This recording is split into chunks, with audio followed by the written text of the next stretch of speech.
releasing in about a week or so.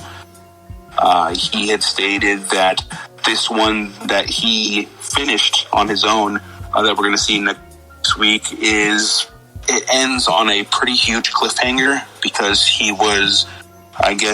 had thought that he was going to be doing, another one. So he left it with a big cliffhanger. And like I said, he's very open to doing sequels if HBO Max is willing to continue the story. That might be the case, because I've seen some things saying that HBO Max is going to be doing like a Zack Snyder verse for HBO Max, and then they're going to have their cinematic universe that is going to be released in theaters and things like that. But from right now, we're just getting the Zack Snyder Justice League. Hopefully it does really well, and they see the potential in that, and they're able to put in more money for a second one. So if you have HBO Max, please watch that if you want to, just to support Zack Snyder and his vision, and hopefully we get a sequel. And then my last bit of news, I promise, guys, it looks like we're going to be getting a reboot or a retelling of Superman. Not too sure if this means that Henry Cavill is completely out as Superman, but it looks like we might be getting a black Superman, which is pretty awesome. They're supposed to be from Earth 23 or Earth 2 Superman. I know the Earth 2 Superman, his name is Val Zod. And there was rumors about, I think 2019, that Michael B. Jordan was in talks to do something with this. Maybe this was what they were talking about back then, and now it's finally happening. And what are you guys' thoughts on that? Kind of, they're saying that these are going to be, because since they're introducing the multiverse with the Flash, there is possibilities for them to have two different types of Supermen. One still being Henry Cavill, and the other one possibly Michael B. Jordan or another actor of color. What are you guys' thoughts on that? I think it's fine, but they're just tossing Superman like everywhere, man. I don't know. I don't think they're getting rid of Cavill because he's just too good. Like as Superman, just let him finish, I guess, with the Zack Snyder stuff. And but like they already said, we know already that they have no projects for him to do any more, like a Man of Steel 2 or anything like that. So fuck it, dude. Like if they're gonna just reboot it, I don't know. It's just like, do they need another story with somebody else to make this happen, or what's the deal? Why jump to it like that? I have no problem with it, but it's like, god damn, like we get something in order here a little bit. You know? No, I totally feel. I'm a huge fan of Henry Cavill's portrayal of Superman. I feel like he embodies that character, and I feel like he was built to play Superman. But I mean, hopefully, I'm fine with having two Supermen or just having it get rebooted. But I would hate to see just the potential of what we have kind of got a peek of from Man of Steel, and then BVS. Some people didn't like that, but I enjoyed it.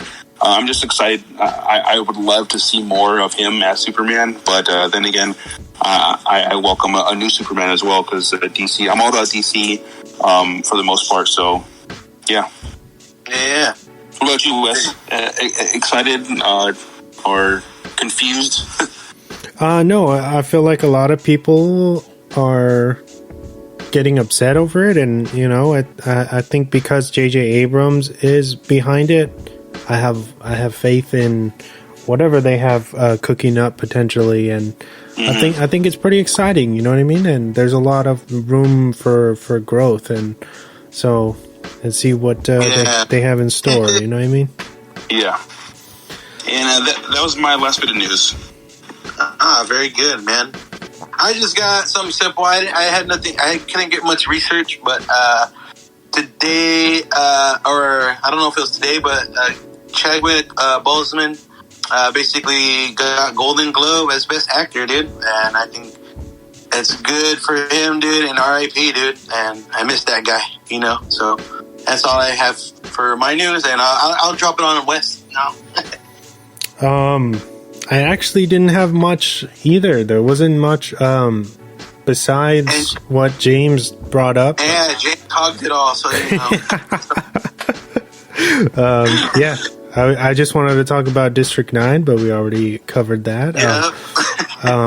Yeah, I was stoked that Chadwick, you know, it reminded me of like when Heath got his Oscar, you know, after his death. So I'm glad that Chadwick was able to go out on that note and still, you know, he's like still with us in some capacity. So that was pretty touching. And then Andra Day winning a Golden Globe for her portrayal as Billie Holiday, I think that was very much, you know, well deserved. And yeah, it was crazy time. But yeah, did you watch the Billie Holiday movie? I haven't got to get to that yet, but we're gonna get to the we're gonna get to the Rex. We're getting to that. Okay, all right. I guess that will lead us into the Rex. And now it's time for the weekly recommendations. All right, James. So let us know, what did you watch? So I haven't really watched too much lately. I've just been re-watching a lot of, I feel like I'm watching this all the time, but it's X-Files. Re-watching it again. I'm about halfway through the series on Hulu. I believe it's 8 or 9 seasons. I'm on season 4 right now. So killing some spare time at work while I'm working, when I'm not busy. And then when I'm on my lunch, watching some more X-Files. But it's X-Files. If you don't know what it is, check it out. It's a great kind of, you know, paranormal, spooky, UFO, everything. It goes anything paranormal. If you're into that type of stuff, I'd definitely check it out. It's a classic. It's definitely, I was talking to you, Wes, about this. Watching it makes me feel, it kind of teleports me back in time to like the early 90s, just with everything, with, you know, the technology they have and stuff like that, and what they're wearing and everything. It's really cool just to relive that. As a child, I used to watch this show with my mom like every night, and it used to scare the crap out of me. Yep. And there's still some episodes that kind of creep me out and are a little unsettling, which is it's always fun to still feel that with a show that I've seen so many times. But yeah, check out X-Files. It's on Hulu right now. And that's about it. That's the only thing I think I can rec right now. I've kind of been watching on and off for the last week or so. I guess I've been doing the same. Pretty much, I've been rewatching an anime that I am familiar with, mostly through Toonami, and then this one got canceled basically like during the showing. I don't know why. I got to research that. But this one is called Rurouni Kenshin. It basically is about the 11th Meiji era of Japan, which was basically all these warriors and stuff were getting used to the new world, like things were civilizing, and it basically stars the Batosai, the Manslayer, who basically used to like slaughter like everyone, and that's how he got his name. But he's changed his ways, and I like this show a lot because it actually has sometimes like realistic stuff, like the styles of the fighting. And they came out in typical anime. They talk about the moves of the characters and shit, and they actually like have real stuff like Kenpo and certain fightings with sword and stuff. It's a very good show. I think if none of you have watched this, I think it's pretty good, and it's a sweet show sometimes with good lessons to learn and shit. I think any kid who hasn't watched, like, who isn't into anime or hasn't really into it that much could watch this one, and I think it's enjoyable. So yeah, give Rurouni Kenshin a shot. For any anime lovers out there, if you're looking for one, this is actually like a kind of an oldie. So yeah, is it available? Is it available on anything? Hulu. Okay, it's on Hulu. Everybody. I love that show. But yeah, and I guess what you been watching, Wes? I've been watching a few new things, so I will answer your question. I did watch the new Billie Holiday film. It's called The United States versus Billie Holiday. It's on Hulu right now for anybody who wants to check it out.